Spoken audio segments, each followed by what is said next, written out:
یہ بات بہت ڈھکی چھپی ہے، لیکن چونکہ دین کا ایک حصہ ہے اس لیے بتانا ضروری ہے. بہت سے گھرانوں میں خرابیاں اور بہت سے گھرانوں میں لڑائیاں اور بدمزاجیوں کی جو روٹ کاز ہے وہ یہاں سے شروع ہوتی ہے، جسے کوئی نہیں کھولتا.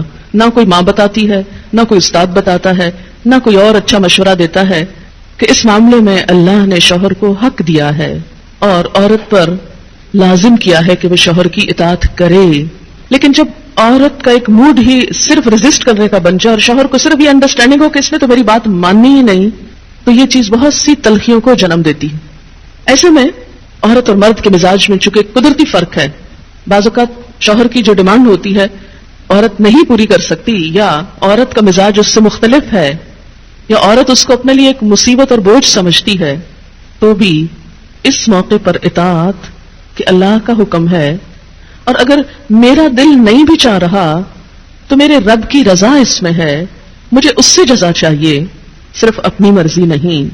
آپ دیکھیں کہ جب سے عورت نے اپنے اوپر گھر اور باہر کی دوہری ذمہ داری لی تو اس میں عورت کے لیے اس مقام پر اطاعت شوہر زیادہ مشکل ہو گئی، کیونکہ وہ دن بھر باہر کے کاموں سے اتنی تھکی ہوئی ہے کہ اب وہ اس قابل نہیں کہ شوہر کی بات مان سکے. وہ بے شمار گھر کے علاوہ باہر کی ٹینشنز میں گرفتار ہے، لہذا ایک طرف اپنا گھر خراب کر رہی ہے. ظاہر ایک شوہر کو اگر روز نہ ہی سننی پڑے تو اس کی توجہ لازماً باہر جائے گی، وہ کہیں اور دیکھے گا، ذمہ دار کون ہوگا. اور دوسری طرف اللہ تعالیٰ کی ناراضگی بھی. اللہ کی رضا شوہر کی رضا میں ہے اور اللہ کی ناراضگی شوہر کی ناراضگی میں ہے. ہاں یہ الگ بات ہے کہ اگر شوہر ناروا زیادتی کرتا ہے اور بالکل بے رحم ہے یا ایسا کو مطالبہ کرتا ہے کہ جو ناجائز میں آتا ہے، وہ تو نہیں پورا کرنا. جیسے آپ کو بتایا گیا کہ فطری طریقے کے علاوہ کوئی بھی ایسا طریقہ خواہ وہ شوہر اور بیوی کے درمیان ہی کیوں نہ ہو اسے حرام قرار دیا گیا، چاہے وہ عمل قوم لوط سے ملتا ہو یا اورل سیکس ہو، یہ تو ناجائز ہے ہی. لیکن فطرت کے دائرے میں، اور اس میں بنیادی چیز جو باہم کاؤنٹ کرتی ہے وہ باہم ایک دوسرے کے ساتھ کوآپریٹ کرنا ہے، ایک دوسرے کے مزاج کو سمجھنا ہے اور ایک دوسرے کے ساتھ تعاون ہے. لیکن آپ دیکھیں کہ ہمیشہ آئیڈیل صورتحال نہیں ہوا کرتی، ہر شخص اتنا کنسیڈریٹ نہیں ہوتا.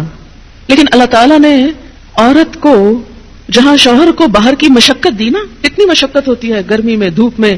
مثلا ہر شخص کا ایئر کنڈیشن آفس تو نہیں ہے کہ وہ وہاں بیٹھ کے کام کر رہا ہے. بہت سے مرد سڑکوں پہ سڑکیں بنا رہے ہیں دھوپ میں کھڑے ہو کر، کچھ کھیتوں میں کام کر رہے ہیں، کٹائیاں کر رہے ہیں فصلوں کی، کوئی اور مکان بنا رہے ہیں، دھوپ میں کام کر رہے ہیں. تو مرد اگر سارے دن کی باہر مشقت کرتا ہے تو وہ بھی ایک پینفل کام ہے، اور اس نے محنت کی اور بیوی کے لیے سارا آرام فراہم کیا، کھانا پینا باقی ضروریات.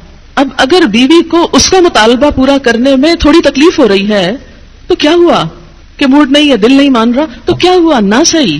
لیکن اس کے باوجود جو عورت یہ سمجھتی ہے کہ میں اپنے موڈ کے خلاف جا کر بھی اگر اپنے شوہر کو راضی کرتی ہوں تو یہ میرے رب کی رضا حاصل کرنے کا ایک ذریعہ ہے، تو آپ دیکھیں کہ یہ وہ چیز ہے جس کا صلہ آپ کو اللہ دنیا میں دے دے گا، کیونکہ آپ یہاں صرف شوہر کی نہیں اللہ کی بھی اطاعت کر رہی ہیں.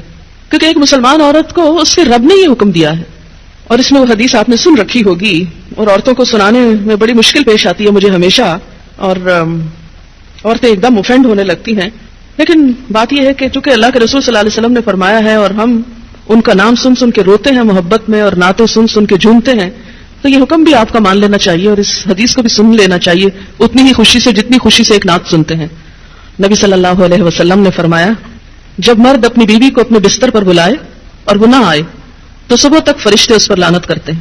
بخاری کی روایت ہے، کتاب النکاح.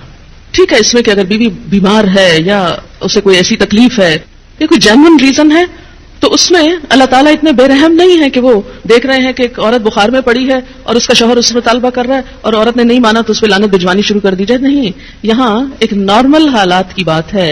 ایک عام حالات میں ایک عورت اگر اطاعت نہیں کرتی یا بات نہیں مانتی، اور اسی لیے ایک اور حدیث ہے، حضرت ابو ہریرہ کہتے ہیں کہ آپ صلی اللہ علیہ وسلم نے فرمایا اگر عورت کا خاوند اس کے پاس موجود ہو تو وہ اس کی اجازت کے بغیر نفلی روزہ نہ رکھے. تو گویا شوہر کی اطاعت نمبر 1 عام روزمرہ زندگی کے کاموں میں کوآپریشن، اطاعت بمانا کوآپریشن ہے. طوعاً کا مطلب ہوتا ہے خوشی سے کام کرنا. نمبر 2 اس کی خاص ضرورت یا تقاضے کو پورا کرنے میں اطاعت. ہاں، کہاں اطاعت نہیں؟ جب وہ کوئی حرام کام کرنے کو کہے، جب وہ کوئی ناجائز کام کرنے کو کہے، جب وہ اللہ اور اس کے رسول صلی اللہ علیہ وسلم کی مرضی کے خلاف کام کرنے کو کہے. لا طاعت لمخلوق فی معصیت الخالق، مخلوق کی اطاعت جائز نہیں خالق کی نافرمانی میں. اگر اللہ تعالیٰ کسی کام پہ ناراض ہے وہ اطاعت جائز ہے. بہت سی خواتین کو دیکھا ہے جہاں اللہ کی نافرمانی ہو رہی ہے وہاں تو شوہر کی بات بھاگ بھاگ کے مانی جا رہی ہے، اس لیے کہ وہ اپنے نفس کے مطابق ہے نا. آپ سب جانتے ہیں کہاں کہاں. لیکن جہاں شوہر کی اطاعت اللہ کی رضا کے مطابق ہے لیکن ہماری رضا کے خلاف ہے تو پھر ہم وہاں نہیں بات مانتے. تو بسا اوقات ہم بظاہر اللہ کی رضا کا لیبل تو لگاتے ہیں، ہوتی اندر سے اپنے نفس کی اطاعت ہے. اور بعض اوقات شوہر کی اطاعت کا لیبل لگاتے ہیں لیکن وہاں بھی اصل میں نفس کی اطاعت ہوتی ہے کہ ہمارا اپنا دل وہی چاہ رہا ہوتا ہے جو شوہر چاہتا ہے اس وقت. بعض اوقات کئی غلط کام شوہر چاہتے ہیں نا کہ بیوی کرے، ہم خود بھی وہ چاہ رہے ہوتے ہیں ساتھ، اس لیے آڑ لے لیتے ہیں جی شوہر نہیں مانتے، مثلا سر ڈھکنا شوہر کو پسند نہیں، کیا کریں اب شوہر کی اطاعت بھی تو اللہ ہی نے کہا. یہاں شوہر کی ہم 100% اطاعت کو تیار ہو جاتے ہیں کیونکہ اندر سے اپنا دل جو ساتھ ہے. لیکن جب رات کو شوہر بلائے تو وہاں اپنا دل نہیں، لہذا چاہے اللہ تعالیٰ کتنا ہی فرمائے سب اطاعت بھول جاتے ہیں. تو ایک مسلمان عورت، ایک فرما بردار عورت شوہر کے لیے اطاعت گزار ہے.